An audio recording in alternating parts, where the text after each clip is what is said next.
ಕೊಪ್ಪಳ ಜಿಲ್ಲೆಯ ಕನಕಗಿರಿ ಪಟ್ಟಣದ ಗಂಗಾವತಿ ರಸ್ತೆಯಲ್ಲಿರುವ ಮೊರಾರ್ಜಿ ದೇಸಾಯಿ ವಸತಿ ಶಾಲೆಗೆ ಪಟ್ಟಣ ಪಂಚಾಯಿತಿ ಅಧ್ಯಕ್ಷೆ ತನುಶ್ರೀ ಟಿಜಿ ರಾಮಚಂದ್ರ ಅವರು ಹಠಾತ್ ಭೇಟಿಯನ್ನ ನೀಡಿ ಮೂಲಭೂತ ಸೌಲಭ್ಯಗಳನ್ನು ಪರಿಶೀಲಿಸಿದ್ದಾರೆ. ಇನ್ನು ಶಾಲೆಯ ಅಡುಗೆ ಕೋಣೆಗೆ ಭೇಟಿಯನ್ನ ನೀಡಿದ ಅಧ್ಯಕ್ಷರು ಆಹಾರದ ಗುಣಮಟ್ಟ ಹಾಗೆ ಸ್ವಚ್ಛತೆಯನ್ನ ಖುದ್ದಾಗಿ ಪರಿಶೀಲಿಸಿ ಮಕ್ಕಳ ಜೊತೆ ಸಾಲಿನಲ್ಲಿ ಕುಳಿತು ಮಧ್ಯಾಹ್ನದ ಊಟವನ್ನ ಸವಿದಿದ್ದಾರೆ. ಬಳಿಕ ಧಾನ್ಯಗಳು ದಾಸ್ತಾನು ಕೊಠಡಿಗಳನ್ನು ವೀಕ್ಷಿಸಿ ಸೂಕ್ತ ದಾಖಲೆಯನ್ನ ನಿರ್ಮಿಸೋಕೆ ಅಧಿಕಾರಿಗಳಿಗೆ ಸೂಚಿಸಿದ್ದಾರೆ. ಇನ್ನು ವಿದ್ಯಾರ್ಥಿಗಳಿಗೆ ಶುದ್ಧ ಕುಡಿಯುವ ನೀರು ಹಾಗೆ ಆಟದ ಮೈದಾನದ ಸೌಲಭ್ಯಗಳ ಕುರಿತು ಮಾಹಿತಿಯನ್ನ ಪಡೆದು ಮಕ್ಕಳ ಕುಂದುಕೊರತೆಗಳನ್ನ ಆಲಿಸಿದ್ದಾರೆ. ಇನ್ನು ವಸತಿ ಶಾಲೆಯ ಮಕ್ಕಳಿಗೆ ಸ್ವಚ್ಛತೆ, ಗುಣಮಟ್ಟದ ಆಹಾರ ಹಾಗೆ ಕುಡಿಯುವ ನೀರಿಗೆ ಪ್ರಥಮ ಆದ್ಯತೆಯನ್ನ ನೀಡಬೇಕು, ಯಾವುದೇ ತೊಂದರೆಯಾಗಬಾರದು ಎಂದು ಪ್ರಾಂಶುಪಾಲರಿಗೆ ಕಟ್ಟುನಿಟ್ಟಿನ ಸೂಚನೆಯನ್ನು ಕೂಡ ನೀಡಿದ್ದಾರೆ.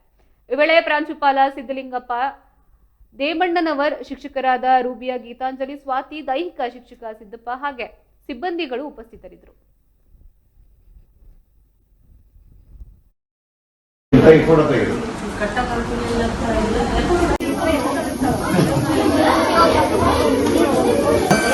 ಕ್ಲೀನ್ ಆಯ್ತಾ?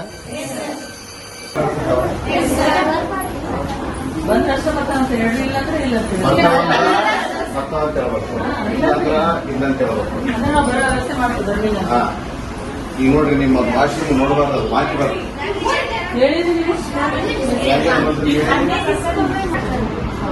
ಅಲ್ಲ ಅಂದ್ರ ಸೋಮವಾರ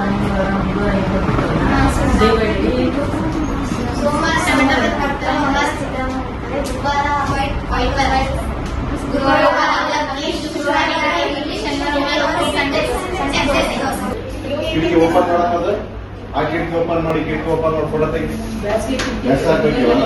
ಅಂದ್ರೆ ಹಾವು ಪಾವು ಬರಂಗಿಲ್ಲ, ಹೌದಲ್ಲ?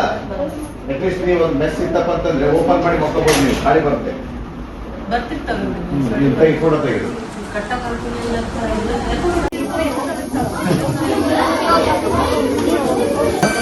ಕ್ಲೀನ್ ಆಯ್ತಾ?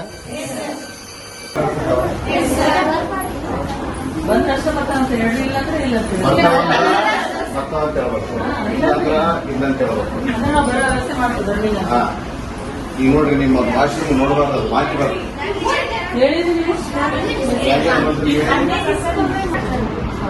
ಅಲ್ಲ ಅಂದ್ರ ಸೋಮವಾರ